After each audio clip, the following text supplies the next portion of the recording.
Good afternoon, everybody. I'm Zachary Myers, United States Attorney for the Southern District of Indiana, and we're here to announce indictments of 3 defendants as a result of a more than year-long public corruption investigation across a number of federal, state, and local agencies here in Evansville. A federal grand jury has returned indictments against Mariama Wilson, the Vanderburgh County Pigeon Township elected trustee, as well as an employee of the trustee's office, William Payne, and a contractor, Terrence Hardy, all of Evansville. These individuals are alleged to have engaged in a kickback scheme, in taking money that was intended. Now, for those of you who aren't familiar with township government, the township trustee's office is intended to provide services to the poor. And the contracts at issue in the indictments that have been returned in federal court were allegedly intended to do things like build a food pantry for a homeless shelter. Nevertheless, the individuals as charged in this conspiracy allegedly decided to inflate costs in furthering those efforts, in building facilities allegedly in furtherance of those efforts, and pocket the money and hand envelopes of cash to public officials in exchange for paying inflated contracts. Now, unfortunately, in public office, we see these kickback schemes far too often. And the only way to, I think, bring it to a stop, the only way to hold public officials accountable when they break that public trust is investigation and prosecution. And that is what we have done here today. But we cannot do these things alone. We understand that in order to identify these sorts of offenses, in order to bring charges where appropriate, law enforcement have to work together. And so I'm really thankful to be joined by an outstanding law enforcement team here serving Vanderburgh County, serving the Southern District of Indiana, and representatives of those law enforcement agencies who helped bring this long-term investigation to the point we're at today.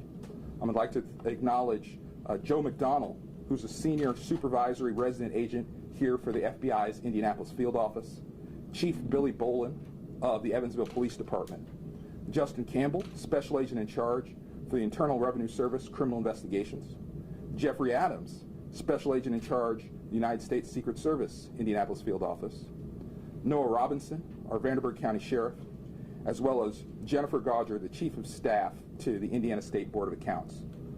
For those of you who might not know, the Indiana State Board of Accounts plays a critical role in holding local officials and every unit of government accountable through regular audits, and works closely with our law enforcement team to, when criminal actions are identified, to make sure that they're fully investigated and brought to the attention of state and federal law enforcement.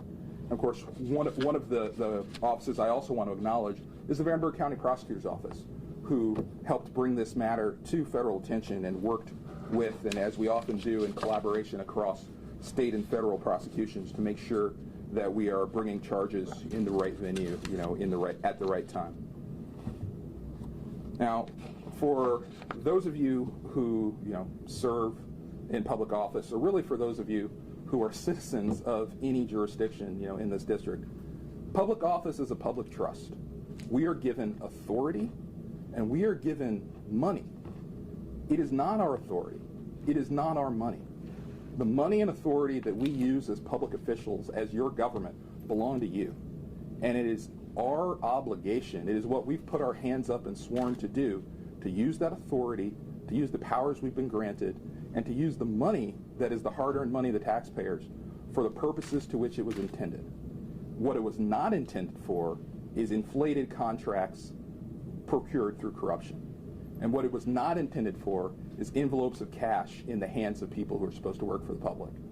And so we're going to continue to work together as a law enforcement family to ensure that when these sorts of things are identified, that people are held accountable. And with that, I would be happy to answer any questions any of you might have. What's the timeline of the investigation? When did it start? Maybe what tipped it off? So the facts that I always have to be careful in terms of things like, how did we learn about an investigation? I can say that the investigation was a long-running effort of many months, in fact, more than a year. And the facts of the contracts that were inflated are alleged to have taken place as early as February of 2020. It says here in the indictment that Hardiman and Hardiman Construction were, it was a licensed contract. It says neither of them were a licensed contractor. That is correct. Can you talk about how that is available to a trustee's office to work with a non-licensed contractor and how that slips through the cracks? So that's not something as federal law enforcement that I'm particularly familiar with. It doesn't sound right, but it's not something that we enforce directly. We don't get involved until people are allegedly engaging in offenses such as the grand jury here brought, I believe, 5 charges for conspiracy to commit wire fraud as well as wire fraud, and against Mr. Hardiman also for money laundering. So once you cross those lines into criminal activity, that's where we really get involved. The sorts of questions you're talking about are probably more regulatory or administrative, and state authorities would have a much more familiarity with it than we would as federal law enforcement. This might be listed in the information you provided, but what kind of time are they facing? So if convicted, any count of wire fraud or wire fraud conspiracy carries a penalty of up to, I believe it's 20 years in prison. Excuse me, it's 20 or 30. They changed one. Excuse me, up to 30 years in prison for wire fraud. But we'll make sure that we get you the correct number there, because it's one of the two. And I'm sorry, I haven't charged one of these myself in a little bit. And then the money laundering carries a lower penalty, but that'll also be in the information that's provided. What's the total amount of money that was taken from taxpayers? So I think that one of the problems with sort of inflated contract kickback schemes is, doing the accounting there, you'd have to look at, for every transaction, what should it have cost, what the inflated cost ended up being, and then separately from that, how much of that went to kickbacks.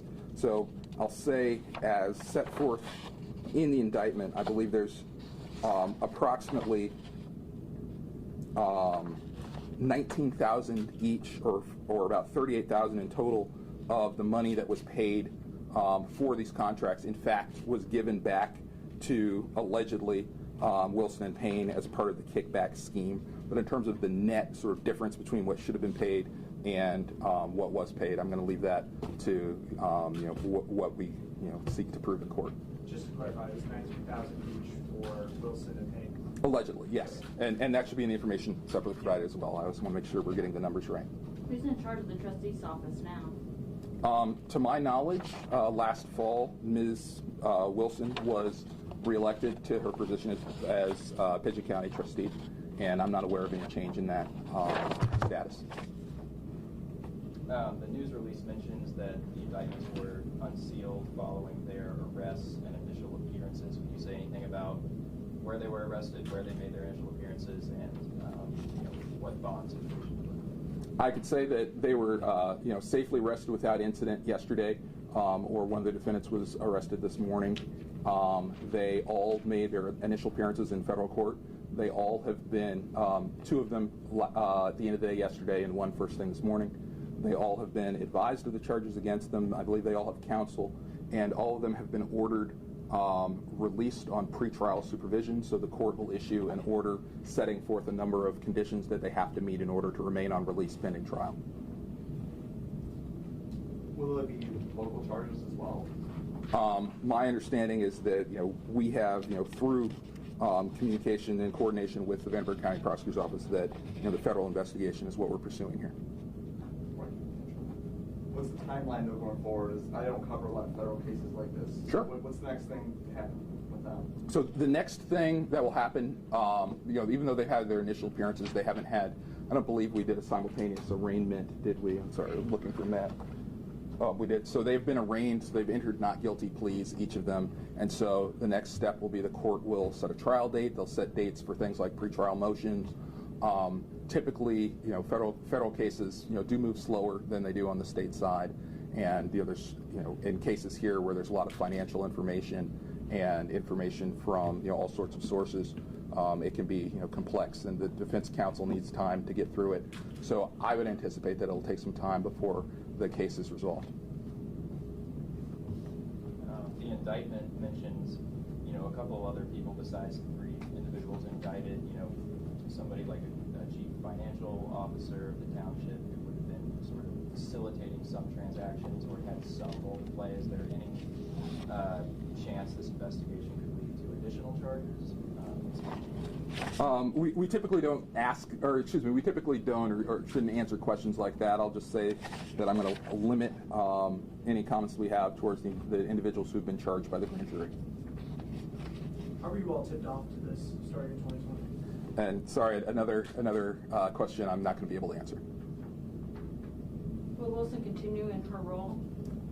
That is not sort of in my bailiwick. I will leave that to other systems. I think was there another issue with another trustee in this area in recent years? I know that's outside of your wheelhouse, but is it within knowledge of anybody up here? Because I feel like I've heard that this happened to somebody else. I can't speak to that directly, but I'm sure it'll be public record somewhere. Yeah. Okay. Any other questions I can answer for anybody? We heard that a car might have been bought during this time but not used for trustee purposes.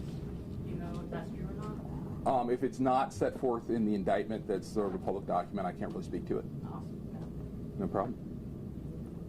Well, with all of that, then, I again want to thank all of our law enforcement partners for the hard work that they did to bring this case to the point we're at today. And, as I think I've used the word allegedly many times, because we always want to stress that at this stage of investigation, these are only charges, and we look forward to the opportunity to prove them in federal court. So thank you very much. I appreciate your time.